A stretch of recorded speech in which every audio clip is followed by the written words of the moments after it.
Family business. People have always asked, especially in the recent days, last 5, 10 years, family business has come up. We have always argued that every business is family business. IBM, General Motors, Google, Netscape, they're all family business. But when we use the term family business, we often refer to privately owned, very agile, very elite organizations that sometimes stay below the radar. They have very good quality operations. They are sophisticated, 1 or 2, 3 generation. I was at one of the family business conference, and they had the lineage going over 1,400 years. Italian winemakers is still in the family business and is still doing it. They're amazing stories. I myself come from Punjabi Saudagar background. We were merchants servicing the royalties for 150, 200 years, small merchants, small mentality, small thinking. I left Pakistan 50 years ago and decided to chase the big family business, whatever.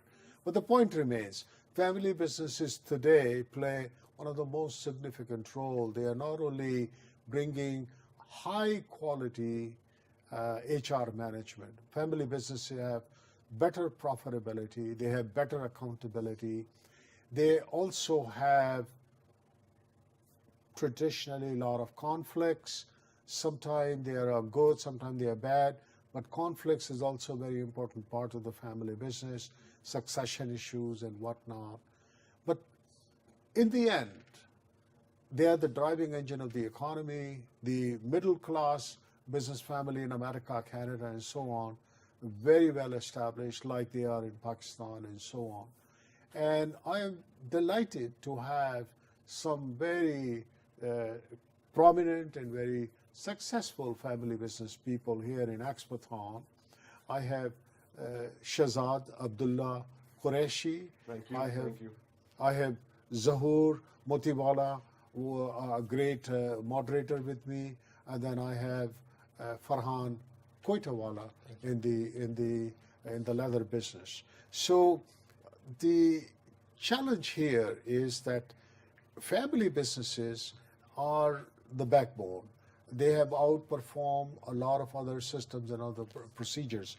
How do you manage the vitality, the continuity, and how do you see the future, and what kind of challenges you think typical family businesses here have? To talk to you, Farhan, you have many outlets and you're leading in the leather business and design with hundreds of products. What are some of the new frontiers or new challenges, and how do you see going forward as we are opening this global diaspora in the market and electrical, digital, all the digital technologies and whatnot to give you the boost to go in multiple directions?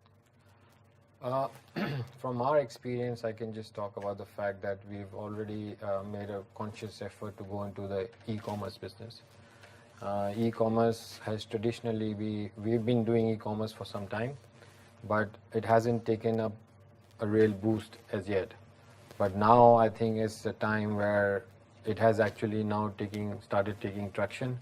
A lot of people in Pakistan, in the interior parts where they don't have access to retail stores, they're actually ordering a lot more online.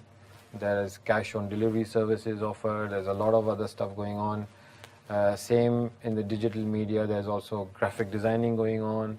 People want better graphic designs, better products, better advertisements going on. So we're working quite a bit on that front from our end, and we have seen a change in the business in terms of e-commerce and how it's growing very rapidly.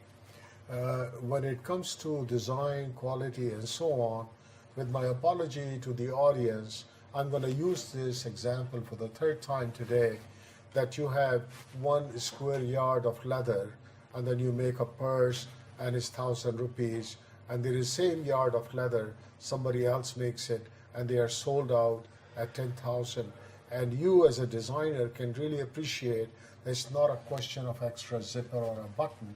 It takes a very deep philosophical approach to produce that quality that creates and demands that edge and does that. I had to say that because you're in the leather business.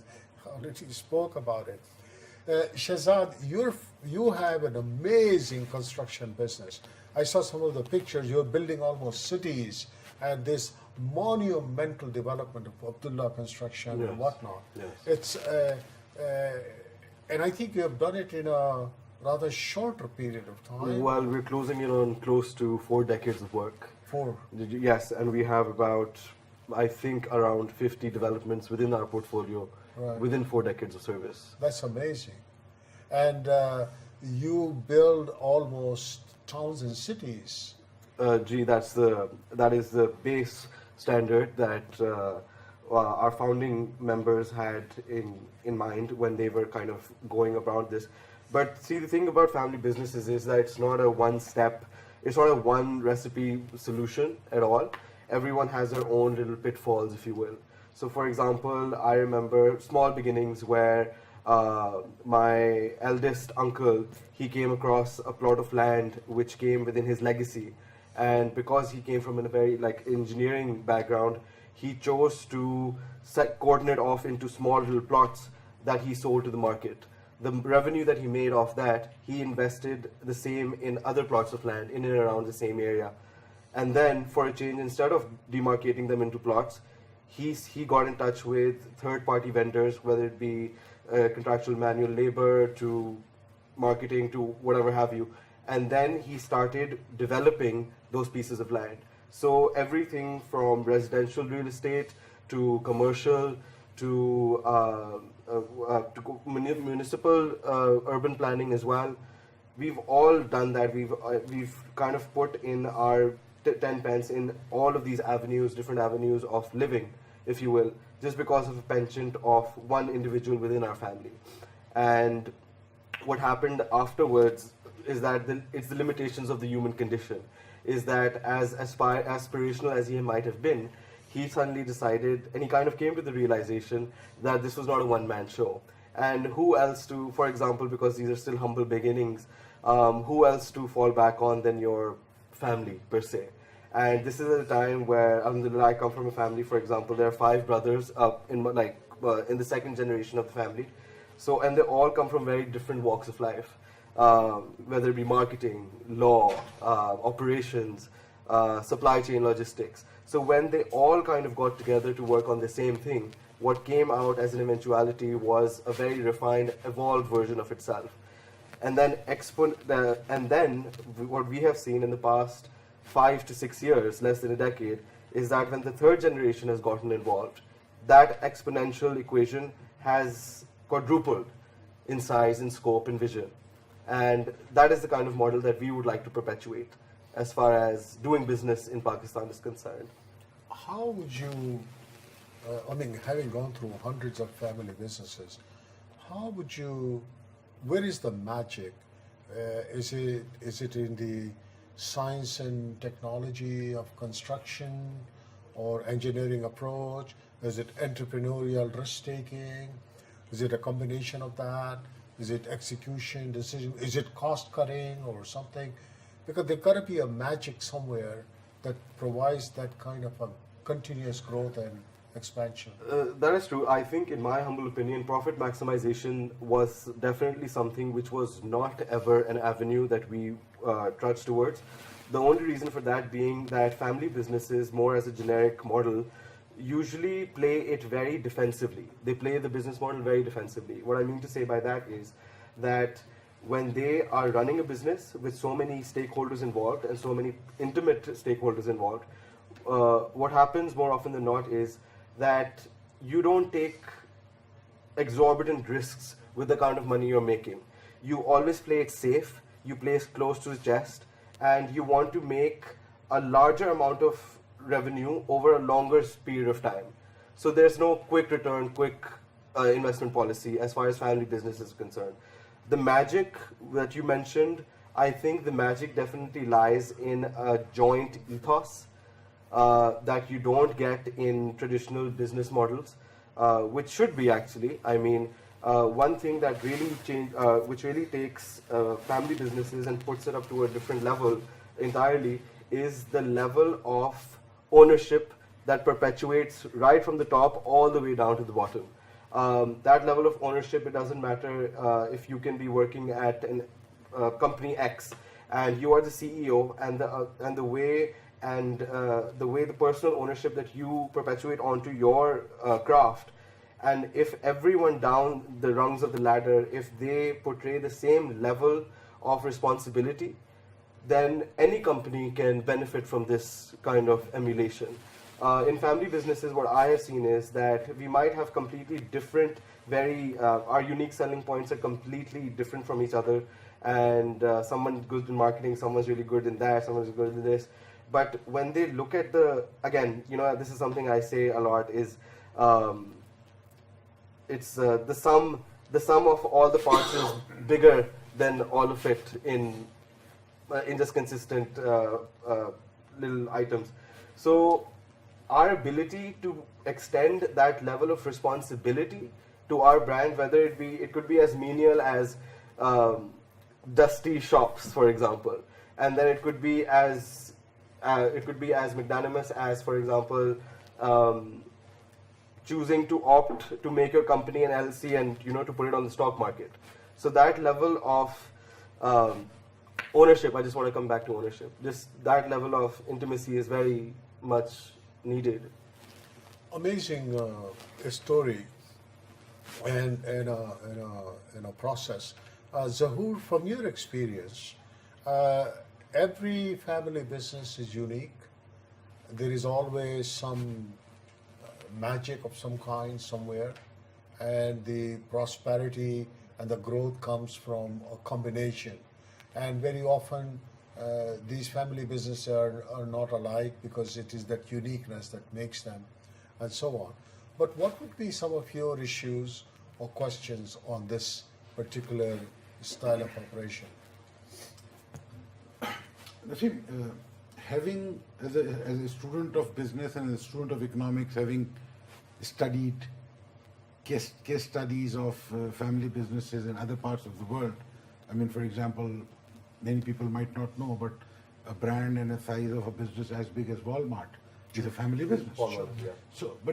So having looked at business case studies and examples in the western part of the world, and then looking at the businesses in our part of the geography, and then within our part of the geography, if you look at Indian family businesses and Pakistani family businesses, there are certain elements that sort of come out very uniquely.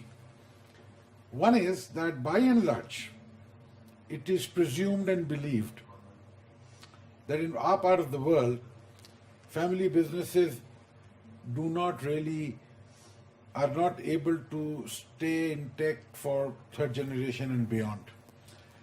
If we look at Pakistan, and if we go back in history and look at the infamous, shall I say, 22 families that Mehboob Ulaq at one time used to speak of.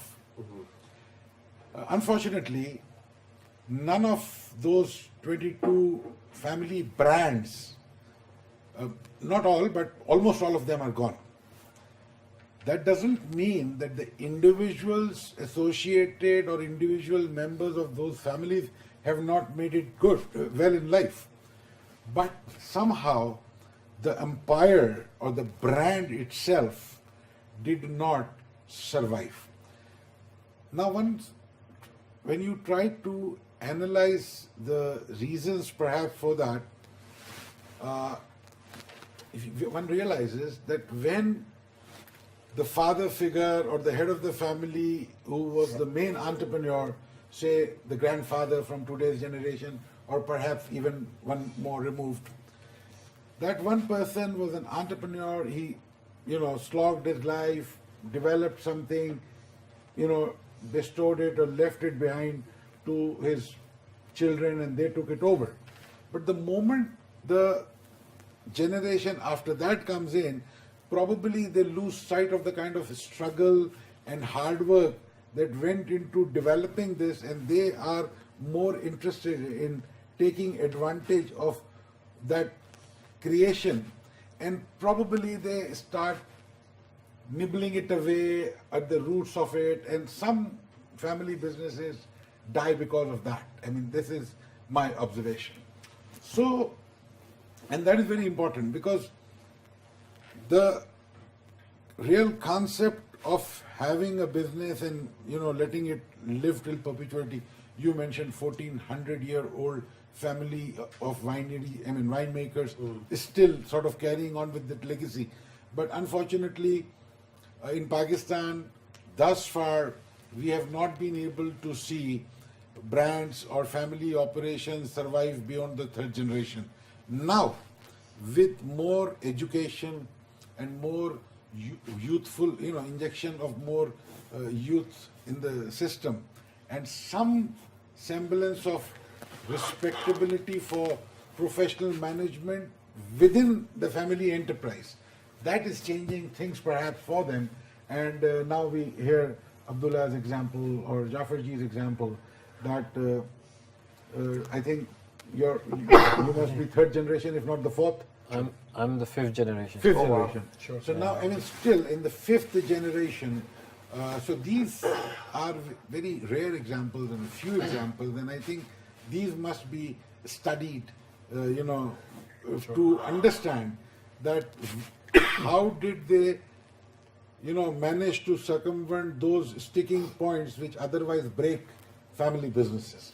So And, that is, if you study the family business and some of the famous books on that topic, they very often attribute that in the family that the mothers always produce the most talented heir for the operation, and the sacrifices and so on. So if you take a look at those multi-billion-dollar families, how did they take super rich organization and they took their children and they raised their children with all the discipline and humility and all the education and all the protocols, and they grow up and then they step in and then they become president and chairman and they know everything top to bottom. And in contrast to rich people and encountering rich people's problem. It's very, very remarkable that how they were able to do it.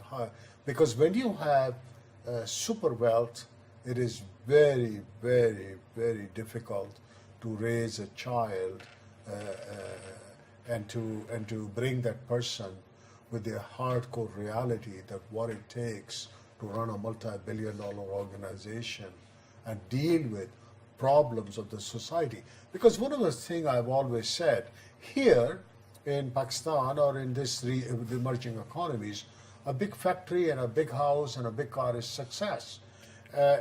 In those parts, the success is only measured by when all your employees are successful and they have cars and they have Medicare and they have insurances and they go on vacations and they all have fridges and appliances and all that stuff, and that's really what makes them successful. They are happy and they're driven by that force of that, and they have equity and ownership and distribution and all that. Coming back to your e-commerce, I would like to make a comment. I've written about it. Pakistan can do $1 billion a day export on e-commerce. Now, mathematically we can prove it. We can even assemble the top 50 e-commerce potential companies and say, here is the model. Is it how simple it is? This is like saying that here's a baker, here's the bread, and here's the thing, and here's that. Let's have a dinner, and let's assemble all the things together, and let's get the cold drinks, and now you have a dinner. And you put some candle lights, and here's the dinner. So you have, mathematically, you could do very easily unless you're already doing it, $100 million a day in exports, because leather is that. It has the market. It's a it's what, half $1 trillion market worldwide, the luxury leather appliances and goods Yeah. and things and components and whatnot, from belts to shoes to this to that to wallets and purses. Yeah, and it's all a big that. market. So, how are you doing? Well, I don't we are definitely not doing how much you I don't wanna expecting. put you on a No, seat I'm not. with I'm the not. ejection No. button. But I think the struggle is this, that even though you might be a well-known brand in the local market, you're not a well-known brand in the international market. So as far as you're considering like the international market and the exports, yes, we do export through e-commerce and stuff, but there are individual orders. They're not corporate orders, and you're not doing massive amounts of export. You know, this is one person sitting in Europe or in America and they're buying online. You know, the maximum they will buy is like a document case or, you know, a wallet or something, a keychain, and that'll get exported. So in terms of dollar amounts, it's not that much. The reason is also because when you go into the international market, you're actually competing with the likes of Louis Vuitton, Coach. They are well-established brands. They have like over 300 retail outlets all over the world. And you can produce Coach quality? Yes, we can, but You- it's the international exposure is how we take a brand to the international market. That is the Like that yard of leather, let me explain. Yeah. Are you familiar with Bosca? yes. Bosca. I have a portfolio of Bosca. I think it's about $1,000, the big one, and so on. And I think it was your store, if I'm not mistaken, just recently. I looked at it, I held it in my hand, it was something like that. And I said, gee, wow, it's like my Bosca that I have at home. And it had that quality. And the first question was, I think, I said, is it local made or is it foreign made? Right. And she said, it's all local made. And I said to myself, I said, wow. And I said, it's such a profit, like, Bosca's item, and the market is there, but it's an art and science. And this is another topic that we can discuss in some other forum, that how do you create image supremacy and how do you achieve that supremacy in the marketplace by following rules and regulation that drives to that.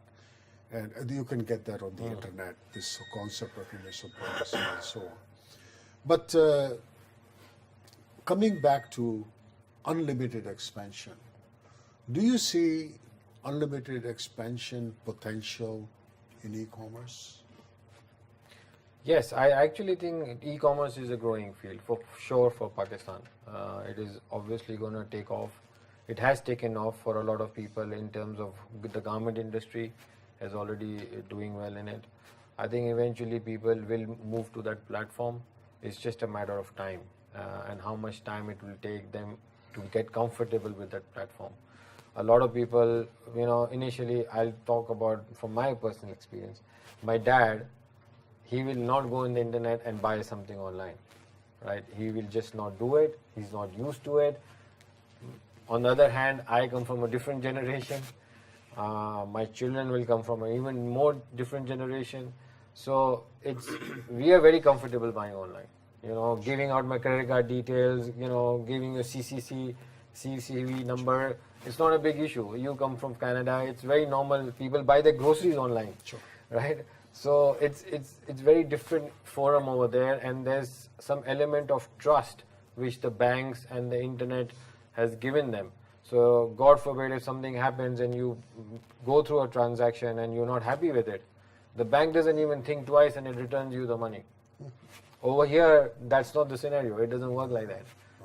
So there are a lot of other hurdles. There are a lot of regulatory hurdles that you have to go through. So when we initially started, I remember, and I was told, I was not here, but I was told that, some of the times the merchant had to suffer. Over there, I know for sure that the banks are insured. So if anything happens to them, they don't even think twice because they can always go back on their insurance and claim. So it's like a whole chain running behind the scenes, which helps Everything promote is covered. the Everything is e-commerce and over here. Over here, I don't know for sure, but I'm sure the banks are covered. But if they're not, insurance is one thing in which they can go into and actually cover themselves, because technically it's not the merchant's fault. They've shipped the goods out, the payment is in the middle. It got approved initially, and now the refusal of payment is difficult. But this is a whole different line of game, and now I've actually seen that things have improved in this scenario. Like the banks have come on board, they help a lot more. That same old scenario which was there before is no longer the scenario. Like the banks have moved in, they don't even think twice, they said, okay, no problem, we'll refund it. So it's actually all promoting the merchants to have the confidence to go online and sell more and more. I mean, the consumerism, the rise of consumerism is based on easy transactions Transactions. and availability of tools. Shahzad, in your And case, sorry to cut you, but the infrastructure has to be there. The That's- problem over here is the internet is down like 2 hours a day sometimes. Sometimes there's no electricity, it's running on generators. So No, all this these are all practical issues which the Western world doesn't face because the access is online 24 hours a day. Somebody can buy something at 3 o'clock in the morning and you will not know about it. And it's all running smoothly. And So I think but sorry to that. But despite all this, I mean, Alibaba decides to come into Pakistan. Yeah. They transact, couple of And million, Daraz's 100 story. 100 Yeah, million, Daraz's the story. Daraz story. So obviously, yes, we are at a different level of evolution as a country, as a nation, in terms of regulations and systems and what have you, vis-a-vis, internet-based and. But there certainly is a huge potential that we cannot. I mean, as you rightly I said, agree, as you yes. rightly said, because the amount of disposable income that rural Pakistan has, not many people realize that. I mean, if you look at now that brands and say in the clothing area, these brands are going into cities like it used to be Karachi, Lahore, Islamabad. Then they started going into Faisalabad. Now in areas like Multan and these other Gujarat. places, Gujarat, and the amount of business that they do, the Pizza Huts and one of my cousins, my wife's cousin, runs a very successful pizza franchise, and he says that when he went to the interior, to supposedly interior of Pakistan, he said, Zulbhai, we realized that it is far more profitable than a Karachi franchise. Sure. Because the rents here are high and this, that, other. And over there, since you've got that novelty factor and there is a huge amount of disposable income and there is limited choices in terms of brands, and therefore these people do far more better in these areas. absolutely. In terms of profitability, In terms yes, of the yes. profitability. No, So it's similarly, so true. It's even in America, the franchise owners in the highly density metro and all that, with all the population, with high cost and this and that, and then you go into some faraway little city and they become the hub and they become that. But I was coming to you, Shahzad, with a question with the new consumerism. Yes. In property, financing is a very big thing. Yes. And the banking and the modern mortgages system and the credit and all that, is that working in your favor, or do you think that there are threats and issues? Because when you have 500 units or 5,000 units, for these 5,000 customers to go through mortgage approvals and all that, is that an issue? To answer your question and to kind of supplement what we were just talking about earlier, again, you have to be very wary of, you have to be very vigilant about all the pros and cons that are available to you. Obviously, yes, you live in Pakistan, you're working here, you're functioning here as a business. The thing about money that you spoke about, I think one thing that we desperately feel is lacking in the current environment, which again we can only hope to manifest at some point, is some sort of legislative for lack of a better word, injections into the matter. When it comes to things like mortgages, when it comes to financing, when it comes to microfinancing, loans, etc. So as a developer, it's very easy for me in an, considering the ideal state apparatus that, oh, I just make a building and wait until it's completely booked and then I jump on to something else. The truth of the matter is that that is hardly never likely in this case. What happens were exactly the reasons that what you're talking about. Be as that may, so again, pros and cons. For example, where the state apparatus might not be completely competent in this field, as far as bridge financing and stuff is concerned. One thing that you said, sir, the disposable income part is so rampant, and you see it and it blows your mind. It's these small little pockets up in the boonies, if you will, and the amount of money that they have to, again, colloquially, to burn is one that kind of, takes us by surprise as well. So much so that I can just whisper 5 developments to somebody and they will go get bookings made in all of them. So again, pros and cons. Again, you have to work with these infrastructure, logistical nightmares that you do. But on the other hand, real estate has been such a novelty product in Pakistan. It's one of the most safe investments, despite political turmoil, despite economic warfare, despite things like the war on terror, things like tourist bans, things like immigration issues. Real estate, for one reason or another, has always been such a safe bet for the Pakistani consumer, and it is actually a facet of mentality which has perpetuated for every generation. People, I think again, I don't want to be very generic with my generalization, but if the women in the household, if they invest in jewelry, the men of the house are most safe with a plot of land. So I think just by that virtue, things have gotten by as much as they have.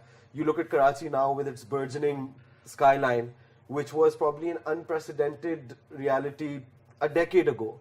And again, Karachi has persevered for, I think, since independence, if you will. We think it's almost at a tipping point. It could is, take yes, off like yes. a rocket, and you may have maybe 200 towers going on Absolutely. at the same time, because it's all a mathematical game. And my question was that if you have guaranteed mortgage system, and if that guaranteed mortgage system were to come into play, Karachi alone could use 200 buildings, 500 buildings in no time. It would definitely help, but one thing which is also very important is that, we've seen this in the past. We haven't seen this with buildings per se, but we have seen this with other consumer products, for example, cars. There was, I think, if I'm not wrong, this is probably about a decade ago, where there was this huge influx of mortgages for vehicles. So the amount of, again, see, the thing is that this was the banks trying to make a purchase, and then everyone got into a rat race, and then everyone was giving better interest rates for more cars. What happened was that the municipality was not part and parcel of this thought process. So what happened was that our roads, which aren't built to handle such chaos, we all have to suffer because of it. So I do think that yes, mortgage is something, what you're talking about is definitely a necessity, but I will never green light it in just by itself. I will always, I think there are about 10 other factors that I need to actually enhance at the same time before I make mortgage that readily available for the people. Yes, it will make my life a lot easier, but at the sake of what? But it's going to happen because the financial institutions in the global financial system operates on that, and they want to leverage real estate in an appropriate, proper way. And I think it's part of the growing process that it has happened in all the countries at one point or the other. Guaranteed mortgages, so developers feel safe, and consumer feels, and they want to go and expand, and so on. Zahoor, we are focusing on the mid-sized family businesses, and we are bringing these programs to think in 4 dimensions, to try to retrain next generation, to have debates, have forums, and work with the chambers and work and do this and do that. And I also said to a couple of trade association and chambers, I said, I'll challenge you. I said, you give me and show me 100 high quality exporters, and I'll tell you that how you can lay out a blueprint to do $1 billion a day. It's only a mental block. True that. Absolutely. And individually, it is very difficult for one single company to mobilize all that. But if you put 100 companies, then you have that critical mass to do it. I would like to even go further what I said. I'm looking forward for a creative alliance of the top 50 or 100 exporters of small, mid-sized companies. And we say, look, let's make an agenda and let's see what does it take. Let's meet, let's discuss, all non-comparative, all like this, but let's figure it out how it can be done. Other countries are doing it. Pakistan total exports is the size of what a single large corporation does in America. That's so true. That is One so single true. company. It's a country of over 200 million people. Well, actually, Naseem, these again are issues that are, multi-pronged issues intermingled with one another. One, perhaps, it has to do with our entrepreneurs' value system. You see, if we look at Warren Buffett, for example, he is content with living in a 3-bedroom house. We, on the other hand, believe in actually flaunting our wealth.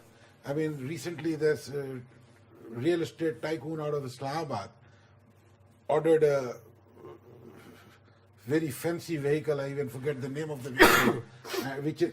So what is happening is that a lot of companies, even in exports, are perhaps not investing in the right areas. Right, for example, R&D. You mentioned that a piece of leather can be sold for $100, and that same piece of leather could be converted into something which is $1,000. Yes.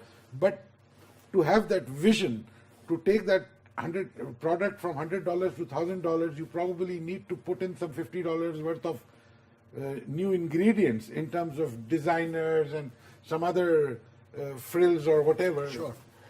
That entrepreneur perhaps does not have the realization or the patience or perhaps the vision to do that. Now, similarly, when we talk of, we were just discussing about mortgages. Absolutely right that mortgage availability has to be part of an overall ecosystem. Yes. And he mentioned the consumer financing available in vehicles and the kind of chaos. Similarly, the Supreme Court recently took cognizance of the same issues vis-a-vis construction industry. Yes. That look, you are going about, building high rises, but the municipal infrastructure, the water, the sewage and what have you, is not able to support this, a piece of house in good old Karachi of 30, 50 years back, a 2,000-yard house, probably housed a joint family of 15 odd people at best, yes, including servants and what have you. Yes. Today, you have erected a 10-plus story building on that same piece of land of 2,000 yards, and this building houses 800 people. Now, the sewage system or the infrastructure was there to cater to maybe 15 to perhaps even 25 and 30, yes, but certainly not to the 800 here and the 800 on the plot next door and another 700 on the plot next door and low and low. So I have to ask the lawyer on infrastructure to give legal opinion on it. Farhan has a degree in law on infrastructure. I thought that was very timely. Absolutely. So that Really, you're a lawyer also? Imagine.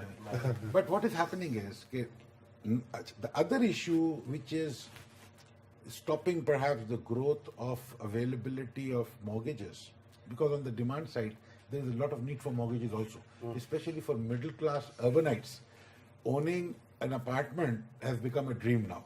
So, for the Karachiites, for instance, because the real estate prices have gone up out of the reach of a common man. But due to a scarcity. Yes, the salary or the income of a normal middle class individual cannot probably keep up with the kind of payment plans that the developer wants, because the developer can't wait for 10 years to build a building. No. And you can't just cough up a couple of 100,000 or a couple of million in 2-3 years if you are a middle class wage earner or even a small business. So there is certainly a need to bridge that financing gap. The issue perhaps is again multiple pronged. For example, one is the laws pertaining to the repossession of properties and the titles and the legitimacy of the titles of the land documents and what have you. That is one very important inhibiting factor, sort of, which is not letting the mortgage industry evolve. Like the multiple listing on online computer system in Canada, one of the most sophisticated real estate system that tells you who owns where, what, when, with complete history. Absolutely. Like almost like a blockchain concept that you just cannot. You not like Dubai. The guy looks at it, how much is it, and the salesman decide on the car he's driving, and he quotes you a price. Absolutely. That was years ago. I don't know now, but in Canada, there is such a methodical, such a sophisticated real estate management online system on complete. I'm sure you must have looked at it. Yeah. It's happening in Pakistan. Sorry. In Pakistan, it is happening. I mean, various Sindh government, Punjab government, they are trying to digitize, so to speak, their Technology is there to do it. absolutely. The technology is, you see, but the problem is the will, because there are issues of corruption, there are issues of intent. If we deal with people who deal in large tracts of lands, they're into development. So the one piece of geography, and there could be hundreds of claimants, literally hundreds of claimants, and not only that there are hundreds of claimants, but the person who has the authority and the power to actually decide, he can decide that today that property is in my name, tomorrow that custodian of the data or the custodian of records could transfer it to his name, and I can't do much about it. So there are many issues, and they are, institutionally, they are trying to strengthen that.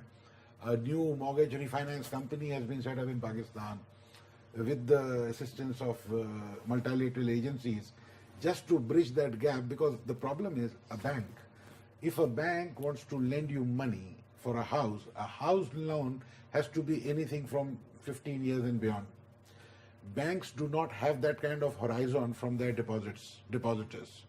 So they need a long-term provider of fund who can wait for 20 years so that they can lend to somebody who will pay back in 20 years.